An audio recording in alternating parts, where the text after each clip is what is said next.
नमस्कार जी। कहानियां यादों की में आपका स्वागत है।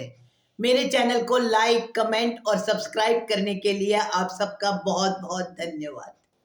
अपनी कहानियों की कड़ी में आज जो मैं कहानी लेके आई हूँ, इसका शीर्षक है संस्कारी बहू। उम्मीद करती हूँ यह भी आपको बहुत अच्छी लगेगी। अगर माँ होती तो कुछ संस्कार भी सिखाती। मैंने तो नीता से बात करने के लिए अपनी लड़कियों को बिल्कुल मना कर दिया है। और क्या, इस तरह से भागकर शादी करने से पूरी सोसाइटी के बच्चों पर क्या असर होगा।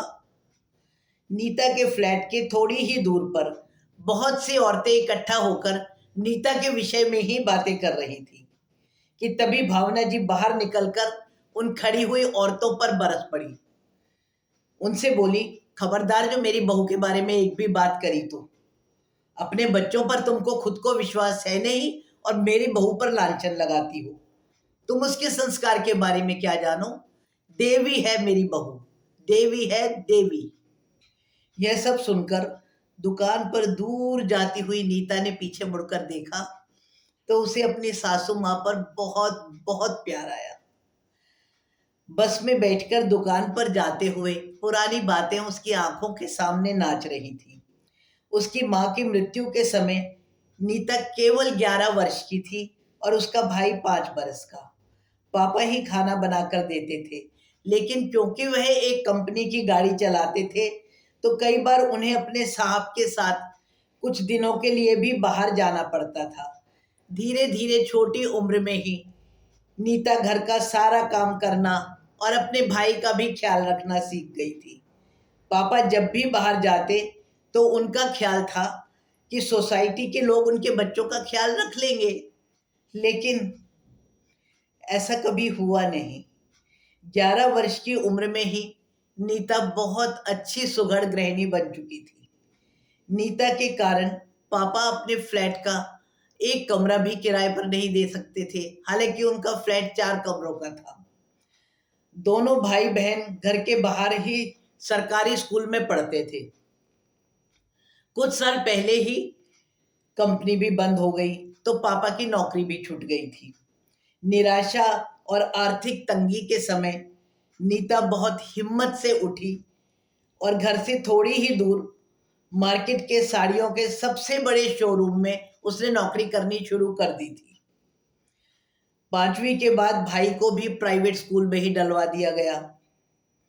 पापा भी घर जाकर सेल्समैन का काम शुरू कर दिया था। डिप्रेशन और टेंशन के कारण जब कभी भी पापा का ब्लड प्रेशर बहुत बढ़ जाता था तो नीता ही पापा को सांत्वना देती थी। घर के और बिट्टू की पढ़ाई के खर्च के कारण घर में कुछ भी नहीं बचता था और पापा नीता की शादी के बारे में भी सोच सोच कर बहुत परेशान हो जाते थे। गर्मियों में घर घर जाकर सामान बेचने में पापा कई बार बहुत ज्यादा थक भी जाते थे। नीता जिस साड़ी की दुकान में काम करती थी, राजू भी वहीं उसका सहकर्मी था। राजू को मालिक अक्सर सूरत, भागलपुर, बनारस साड़ियों के सिलसिले में भेजता ही रहता था। उस दिन जब मालिक ने राजू को 3 दिन की छुट्टियां देने से मना करा तो राजू बहुत ज्यादा परेशान था। मालिक उसे बनारस भेजना चाहता था और राजू छुट्टियां चाहता था। नीता के पूछने पर राजू ने बताया कि उसकी माँ की तबीयत बहुत खराब है। उसकी सारी कमाई माँ की दवाइयों में ही खर्च हो जाती है। कुछ समय पहले माता जी को अस्थमा और आर्थराइटिस का अटैक पड़ा तो उनकी लगभग सारी की सारी जमा पूंजी अस्पताल में ही खर्च हो गई थी। पापा की मृत्यु के कारण वह भी 10वीं से आगे नहीं पढ़ सका। मालिक ने ही उसको अपने घर में सोने की जगह भी दे रखी है, इसलिए वह मालिक को भी नाराज नहीं कर सकता। बेहद दुखी मन से वह बोला, ना मैं माँ का ख्याल रख सकता हूँ और ना ही मैं मालिक को खुश रख सकता हूँ। मैं कुछ नहीं कर सकता। नीता ने पूछा, तुम्हारी मम्मी अभी कहाँ है? तो राजू ने बताया, वह उन्हें अकेले नहीं छोड़ सकता, इसलिए वह वृद्धाश्रम में ही रहती है।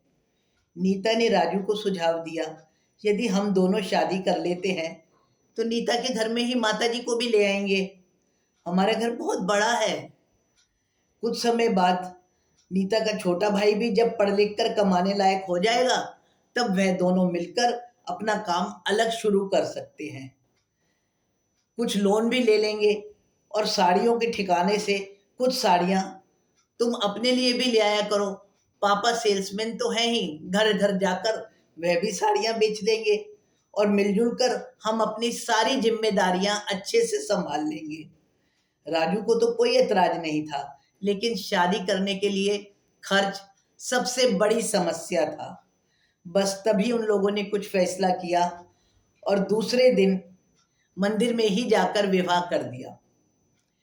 घर से बाहर अगले दिन जब नीता सिंदूर लगाकर निकली तो आसपास की औरतों को करने के लिए एक बात और मिल चुकी थी। कुछ दिन बाद नीता सासू माँ को भी घर ले आई थी। पापा भी खुश थे। समय बीतता जा रहा था और भाई का भी इंजीनियरिंग कॉलेज में एडमिशन हो चुका था। घर में खुशियां और धन दिन दूना रात चौगुना बढ़ रहा था। सासू माँ भी नीता को बहुत बहुत प्यार करती थी। यह सच है कि लोग अपने दुख से दुखी नहीं होते, बल्कि दूसरे के सुख से ज्यादा दुखी होते हैं। नीता को संस्कार विहीन बोलते हुए शायद उन सबको आत्मतुष्टि मिलती होगी, लेकिन जब नीता की सासू माँ ने सबको यह कहते हुए धमका दिया कि अपनी बच्चियों पर विश्वास करो, अच्छे संस्कार देखकर सीखते हैं, ना कि दूसरे की बुराइयां सुनकर। मेरी बहू सबसे ज्यादा संस्कारी और समझदार है। इतना सुनकर चुगली करने वालों की भीड़ तो तितर बितर हो गई। लेकिन सब जानते हैं कि हमें किसी की बुराइयां नहीं करनी चाहिए, लेकिन फिर भी बिना सच्चाई जाने क्यों लोग एक दूसरे का मन दुखाते हैं? क्यों?